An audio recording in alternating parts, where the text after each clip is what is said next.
Okay. The audio should be fixed this time, so anyone who's watching this can hear me. Last time I did balance chimps. Now I'm doing scrapyard chimps with pretty much the same strategy as before, with Gwendolyn and the 3 towers that she buffs now. I've done a little bit of sandbox testing for the start, so it shouldn't be as many resets as last time.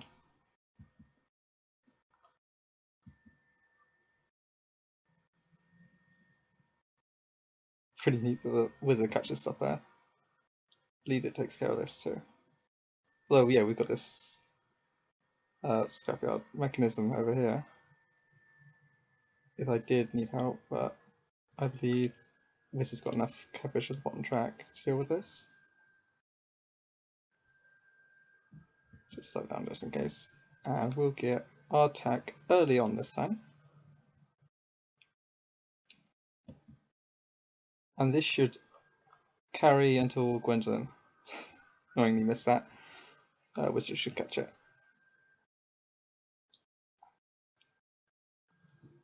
So we're basically going to be using the same strat as I did on balance. No sub this time because there's no water, but Wizard attack start does work here. So I'm going to use that. Then I'm going to put Gwendolyn here, village here, mortar here, and then run through the same old stuff. One red balloon again. This is going to slow stuff down until I get a primary expertise, and then I'll shoot up there. I would be able to redirect mortar, but it'd be annoying to put it back. Alright, we now have Gwendolyn. Definitely want to place them before the end of the round. For the straight up level 2 at round 11. And then we just go hard for 0, 2, 3 mortar. Same as last time. This is a much easier map than balanced. But I didn't get the audio on my balanced run. So I'm gonna probably explain the strategy more this time. I think gotta leave enough room for a village. I think that's plenty. I think the best spot for mortar is this curve here, because I need it to hit purples. And it does struggle with that a bit on this map. Can't afford to waste this on a red balloon that's going to be popped anyway. Unfortunately.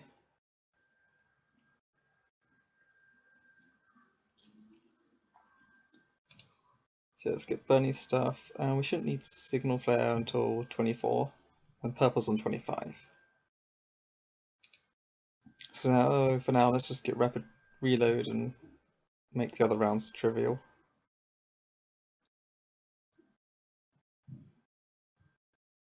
Except from pinks.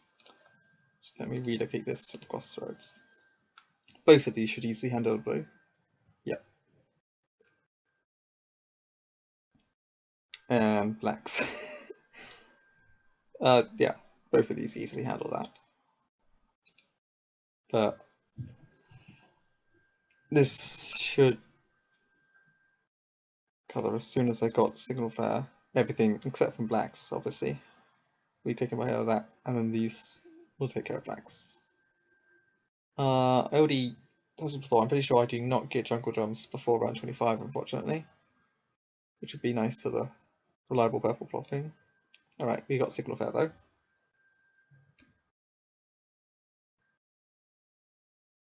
That was a bit close. I guess we start upgrading the wizard then.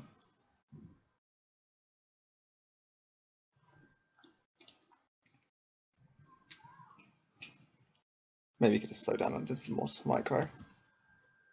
Alright, that is missing purples.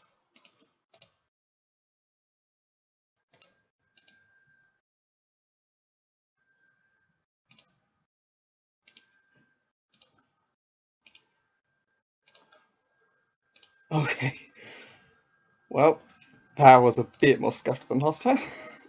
We had the whole circle in the middle of balanced. But this is not as good a spot. I think it's fine with jungle jumps, so. Although I do want wall of fire. I think I can get both before the next. Purples show up. Depends which one I want to get first.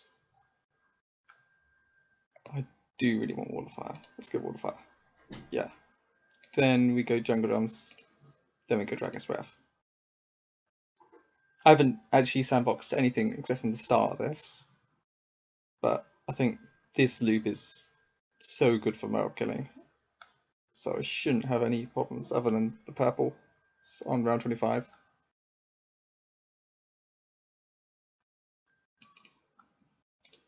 And he's even got this back bit of cleanup, which should be safe. And DDT is actually going to be fine too, I think. Yeah, because of the mob killing spot. Oh.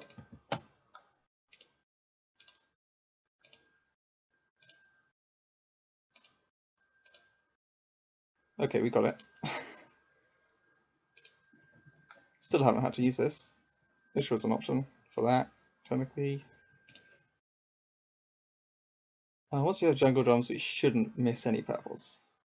But this map is long enough to micro the mortar. Although I'm not that good at it.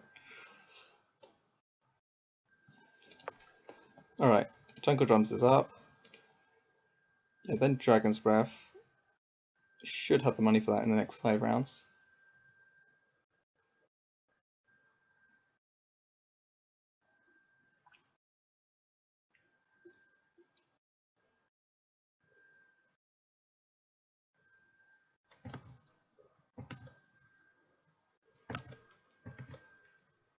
But we're just waiting for that money. Pretty close now. And then Dragon Breath will just carry until we get tier 5.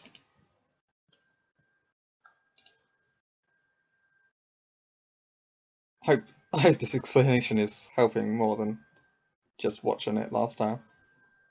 I was explaining it, but my audio was turned off on the recording software because it was my first time using it.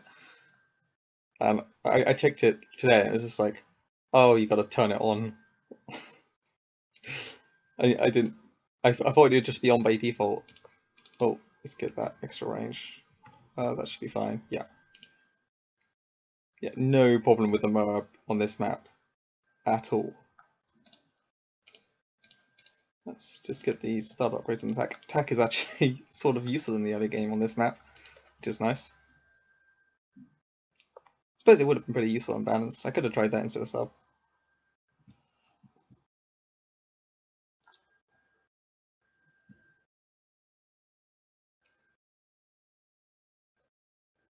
That might have worked. Oh well. I normally place it late game because I don't use it until after I got primary expertise, really. But it's nice just to have these size towers only clearing the chimps. Because they can do it. Although the early game dealing with purples is a bit iffy.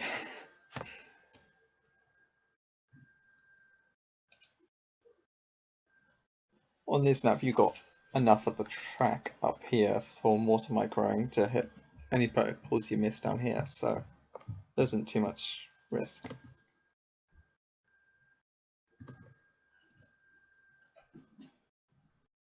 But yeah, we should get it in like 7 rounds, maybe. I think it's around mid-50s. Although no spending on sub this time, so get it earlier than I got it on balanced, which is nice.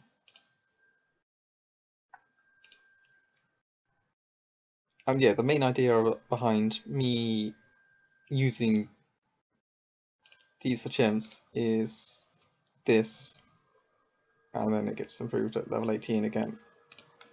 Because it makes, this buff makes Signal Flare actually reasonably reliable at popping purples.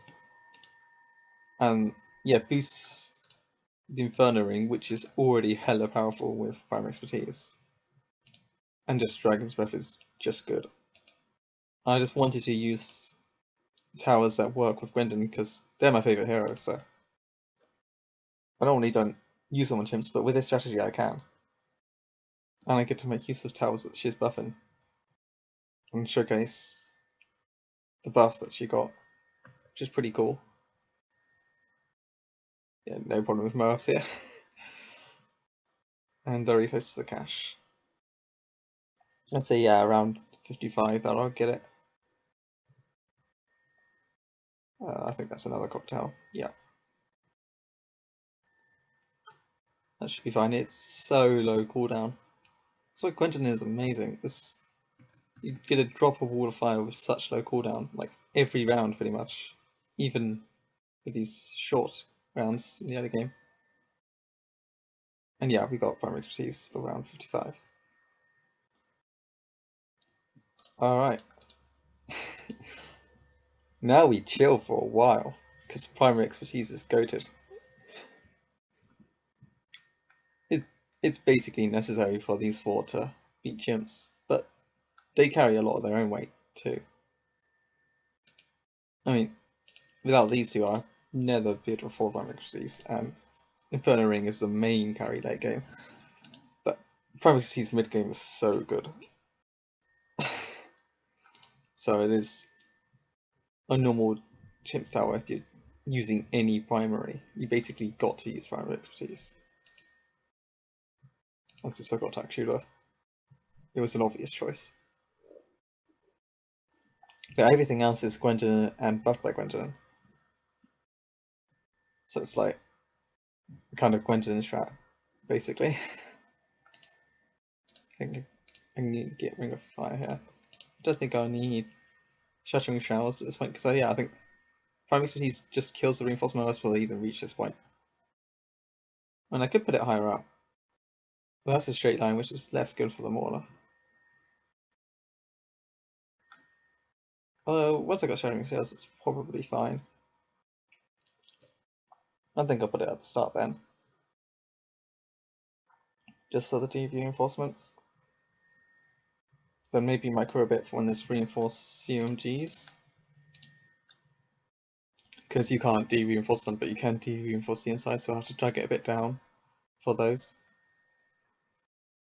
As getting rid of the reinforcement on BFBs is pretty huge. Particularly on round 98. That's the main purpose of Shattering Showers.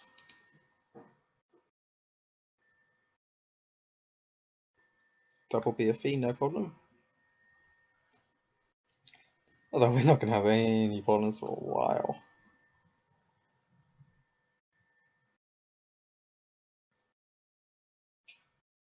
This is such a great tower for carrying pretty much any chimps run. Although another one is, if there's water, carrier flagship is similarly priced, like a bit more expensive. But it can also be used early game, and it's huge. So that's another great mid-game carry, similar to primary expertise, if you wanted one of those for a different strategy.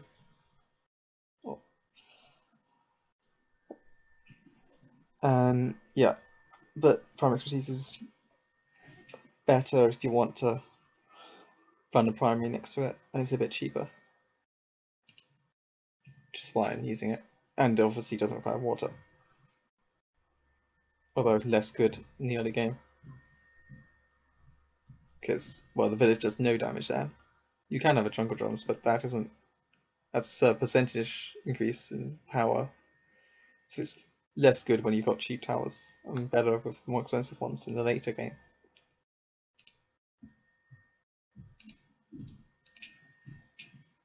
So yeah, it's not really worth buying a village until at least the mid game in any chimps run. But I get the jungle drums and then straight into primary expertise only after I got like these two up,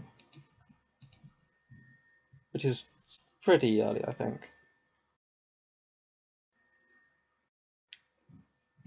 But I think it's mostly just Dragon Breath is so strong that that's possible. And Gwen is strong. You definitely want level 8 doubling the shots and then level 9 doubling the amount of damage they do. Just huge for the 50s.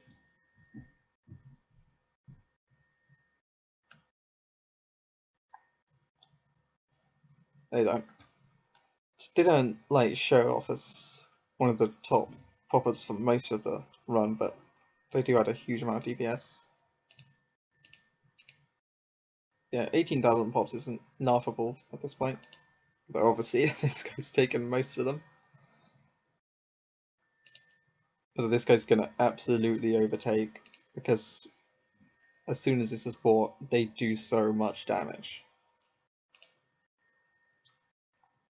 And your Shattering Shells isn't going to do too much until more reinforced things come out.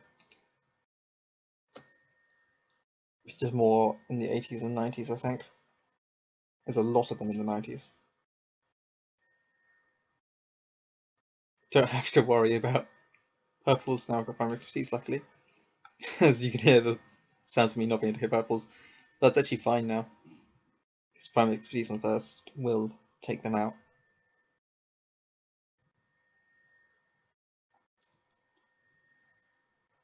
Yeah, Shattering Shells is doing great at dealing with all those regrow rainbows. It's actually de-regrows, because it doesn't just remove fortified, it actually strips all special properties. Which, other than fortified and camo, there's just regrow, but I don't think everyone notices that it also goes with regrow. So if you hadn't known that, you know it now.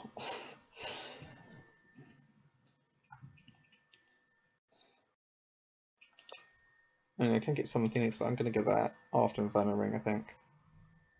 Shouldn't need it until... That's basically mostly used for the DDTs. It'll be very good on a much longer map like this, where the DDTs spread out a bit more from the mobs they spawn with.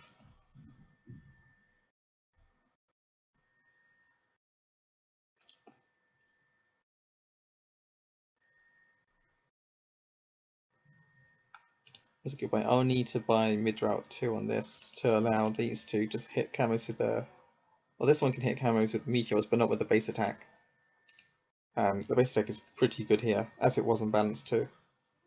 So I need that, but only for the 90s. There's no point buying it right now. Oh, and we have Inferno Ring in the early 80s. Which means, yeah, 80s are gonna be a sweep. A very quick and easy one. And let's get this now.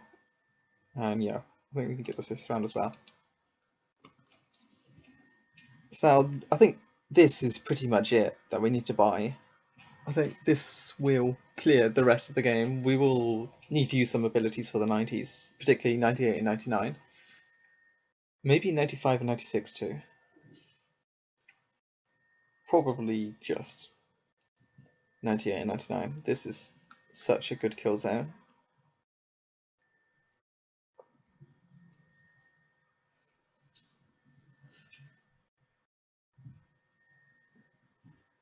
This is one of the great things about this mode. You can just ignore like half of the rounds, like the rounds between Primary Expertise and getting Inferno Ring, and then a load of the rounds after Inferno Ring. You only have to start paying attention again at like 95.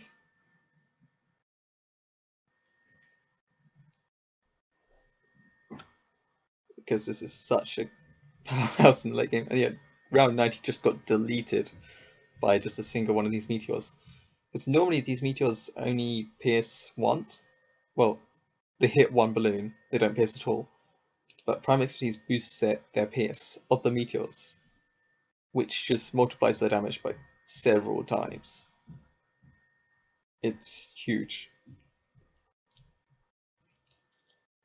That pierce buff from Prime Expertise is huge on any primary tower that pierces one. You got to go Primary Expertise with it. It's so good. It also works with Taxon because that also pierces one. It boosts range and pierce by a load. As well as ability cooldowns if you have any primaries with abilities that you want to use. Like maybe Mid-Route Bomb It's one that you could do it with. It's technically permacharge. I don't think that's decent chip shower, I think, but not top tier one. Alright, I think here I don't think I need to use any abilities, yeah. I think this is covered. Yeah.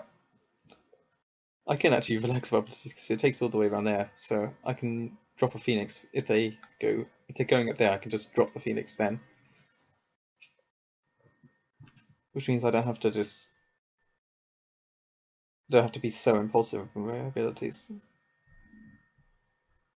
Because I know I can let them go a bit. Because there's so much track after here. And then they hit again down here. Plus these two are, the main damage shielders are map wide, so they actually hit over here. And Summon Phoenix, of course. Speaking of which, we can get Wizard or Phoenix soon. Maybe this round. That'd be great. Round 98, no abilities as well.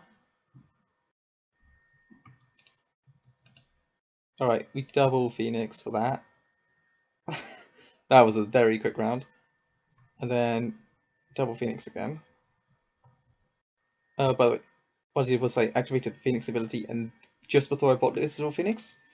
So I got the Phoenix on the Wizard ability and the Phoenix from leveling up, giving me a temporary double Phoenix.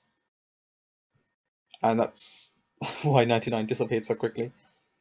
It happened very quickly because I was on double speed, but you should basically always activate the Phoenix ability right before you upgrade to Wizard of Phoenix. For that double Phoenix, it's very worth doing. The second Phoenix, well, the one you get from the ability is temporary, but you don't get that ability back, so there's no point not using it. And it's a bit of the damage buff right when you use it. So anyway, I now have 5 black borders on my first screen.